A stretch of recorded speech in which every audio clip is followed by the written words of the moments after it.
안녕하세요. 날마다 기막힌 정오의 박정현 목사입니다. 오늘도 새로운 하루를 우리에게 주셨습니다.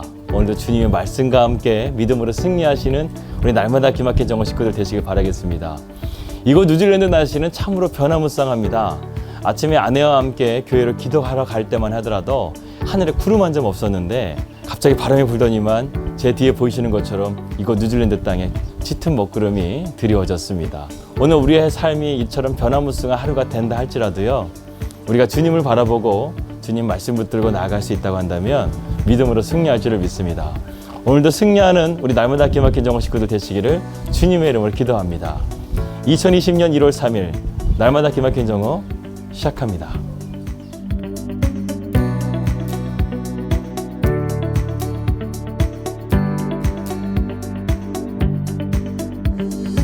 사람들은 위기의 때에 리더를 바라봅니다. 리더가 만약에 흔들리게 되면 백성도 흔들리게 되고, 리더가 흔들리지 않고 안정적으로 있으면 백성들도 이길 힘을 얻습니다. 교회도 마찬가지입니다. 늘 영적인 파도가 쳐요. 늘 어려움이 있습니다. 그래서 그 가운데 리더를 바라보고 또 목사님이 말씀을 들으면서 안정감을 찾죠. 이것도 물론 중요합니다. 그러나 내 안에 계시는 주님을 우리가 진정으로 만나고 그분과 동행할 수 있다고 한다면 우리는 이러한 문제들을 늘 넉넉하게 이길 수 있는 힘을 주님께서 주실 줄을 믿습니다. 이러한 힘과 영적인 평정심을 우리가 가지고 살아가려고 한다면 어느 정도의 내공을 쌓아야 합니다. 저는 이 영적인 무기를요, 말씀과 기도라고 말씀드리고 싶습니다. 하나님은 모든 문제의 답을 알고 계시죠. 제가 놀라운 사실 하나 알려드릴까요? 하나님은 우리의 기도에 100% 응답하신다는 사실 아십니까? 우리는 그것을 잘 모르기 때문에 우리의 기도에 응답이 안 되면 하나님께서 내 기도에 응답하지 않으신다고 생각할 때가 많습니다. 그런데 여러분, 하나님께서 응답하지 않으신 것도 응답이라는 사실을 여러분 아십니까? 시간과 공간을 초월하시는 하나님께서 우리의 미래를 알고 계시고 우리의 출입의 발걸음까지 세심받으시는 하나님께서 우리가 잘못된 길로 걸어가기를 정말 원하실까요? 우리는 우리의 기도에 응답이 안 되게 되면 우리의 신앙에 뭔가 문제가 있다던가 아니면 하나님께서 응답해 주지 않은 것을 가지고 계속해서 떼쓰며 기도할 때가 너무나 많다는 사실입니다. 바울도 2차 전도 여행 때 아시아 지역으로 가려고 했지만 하나님께서 그것을 막으시고 마케도냐에 가서 빌립보와 데살로니가 그리고 고린도까지 복음을 증거하게 되는 놀라운 그 복음의 역사를 이루어 가신 것을 우리는 보게 됩니다. 하나님께서는 우리의 길을 절대로 잘못된 길로 인도하지 않으세요. 무엇보다 천국에 갈 수 있는 유일한 길인 독생자 예수 그리스도를 이 땅 가운데 보내주시지 않으셨습니까? 어리석은 우리 인간은요, 늘 그러한 은혜를 잊어버리고 사는 거예요. 심지어 목회자도 마찬가지입니다. 하나님의 영광을 가리우고 자기의 영광을 내세우면서 얼마나 교회를 힘들게 하고 많은 성도들을 아프게 하는 그런 목회자들이 얼마나 많은지 모르겠습니다. 저도 이제 목회를 시작하는 목사로서 그러한 종이 되지 않기 위해서 늘 날마다 기도하고 있습니다. 우리가 묵은 옛사람으로 살아가지 않도록 오늘도 우리를 지키시고 보호해 주시는 그 주님의 은혜가 저와 여러분들에게 함께 하시기를 주님의 이름으로 기도합니다. 2020년 올 한 해 우리에게 좋은 일들도 있을 뿐만 아니라 좋지 않은 일들도 우리에게 충분하게 일어날 수 있습니다. 그러나 우리가 그 위기를 요령으로 피해가는 것이 아니라 그 위기를 이길 수 있는 힘을 달라고 주님 앞에 기도함을 통해서 위기를 풀어내시는 하나님의 지혜가 여러분들의 내공에 쌓여지시기를 주님의 이름으로 기도합니다. 우리가 계속해서 바울의 2차 전도 여행을 살펴보고 있습니다. 바울은 데살로니가 지역에서 복음을 증거하다가 시기에 사로잡힌 유대인들에 의해서 80km나 걸어서 베레아에 도착하게 됩니다. 그곳에서 바울은 쉬지 않고 회당에서 복음을 증거하는 가운데 많은 헬라인들과 기브인들이 또한 예수를 믿게 되는 놀라운 역사를 경험하게 됩니다. 그리고 그것에서 은혜를 받는 사람이 있는가 하면 그렇지 못한 사람도 있었던 것 같습니다. 회당에서 바울이 복음을 증거하는 것을 보고 어떤 사람이 데살로니가를 가서 바울이 베레아에 있다는 소식을 알려주게 되죠. 그리고 그 소식을 들었던 유대인들은 즉시 베레아로 달려와서 바울을 잡으려고 했습니다. 하나님께서는 또한 미리 아시고 바울 일행을 그곳에서 피신하도록 인도하십니다. 베레아에서 복음을 듣고 예수님을 영접한 베레아 성도들이 이 상황을 알고 바울을 즉시 배를 태워서 아덴으로 보낸 것이죠. 그 상황이 얼마나 급박한 상황이었는가 하면 베레아에서 복음을 듣고 변화된 베레아 성도들이 바울과 함께 배를 타고 아덴까지 가지 않으면 안심이 되지 않을 정도로 상황이 급박했던 것이었습니다. 그런데 이러한 상황 가운데서도 하나님의 카이로스의 섭리가 이루어지고 있다는 사실을 말씀을 통해서 우리는 깨닫게 됩니다. 바울이 베레아 지역에서 급박하게 나와서 정말 갈 곳을 정하지 않은 상태에서 도착한 곳이 바로 아가야 지역이었습니다.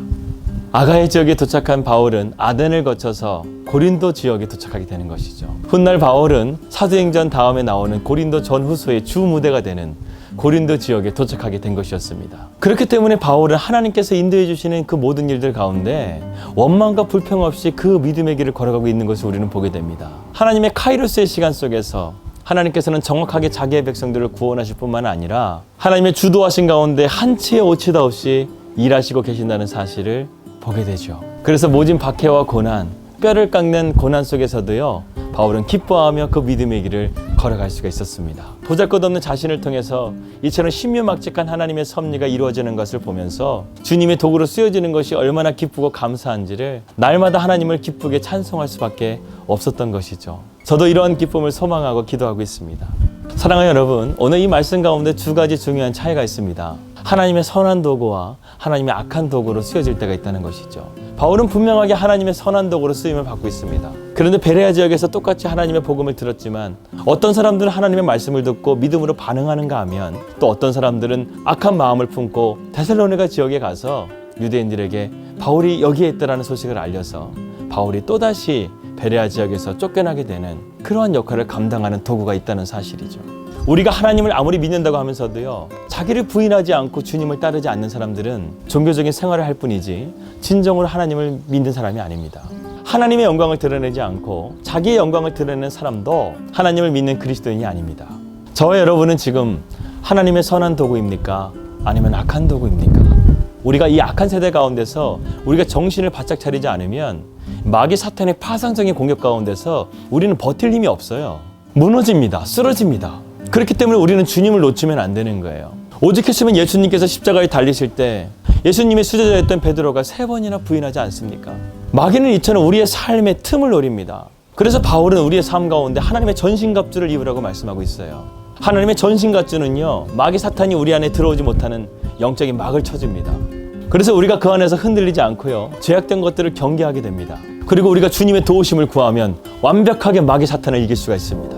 어쩌면 올 한 해 우리가 많은 계획들을 세우지만 주님께서 정말 우리에게 듣고 싶은 계획은 내가 오직 주님만을 바라봅니다. 내가 오직 주님만을 의지합니다. 주님, 연약한 나를 제발 붙들어 주십시오. 주님, 나를 긍휼히 여겨 주십시오. 내가 주님과 동행하길 원합니다. 주님의 뜻대로 나를 인도하여 주십시오. 이 기도를 주님께서 정말 듣고 싶어 하실 것 같아요. 그래서 먼저 그의 나라와 그의 의를 구하면 이 모든 것을 너에게 더해 주시겠다고 주님 말씀하지 않습니까? 사랑하는 여러분, 하나님은 우리와 늘 함께 하십니다.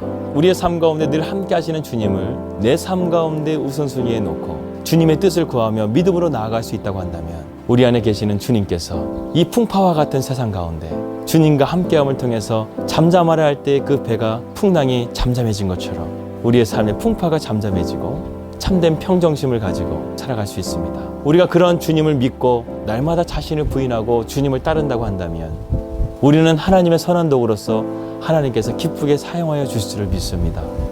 마귀의 유혹에 넘어가서 악한 도구로 사용되는 그러한 불행한 인생이 아니라 하나님의 선한 도구로 사용받는 우리 날마다 기막힌 정원 식구들 되시기를 주님의 이름으로 기도합니다. 주님, 우리는 이 약한 세상 가운데서 버틸 힘이 없습니다. 이 시간 나의 눈과 나의 마음을 열어주셔서 주님의 도우심과 주님의 힘을 내게 허락하여 주시옵소서. 오직 주님만 바라보길 원합니다. 오직 주님과 동행하길 원합니다. 오늘도 기도와 말씀을 통해서 우리의 마음이 주님과 더욱더 가까이 나아가는 시간이 되게 하여 주십시오. 그래서 우리의 삶이 악한 도구가 아니라 주님의 선한 도구로서 오늘도 일상의 부르심의 삶 가운데서 쓰임받을 수 있도록 주님 인도하여 주십시오. 예수님의 이름으로 기도합니다. 아멘.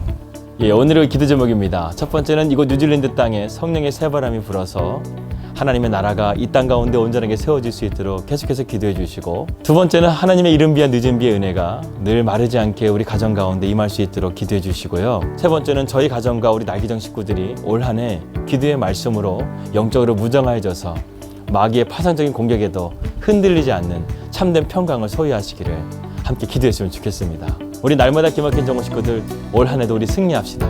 평안한 하루 되시길 바라면서요. 저는 내일 뵙도록 하겠습니다. 할렐루야.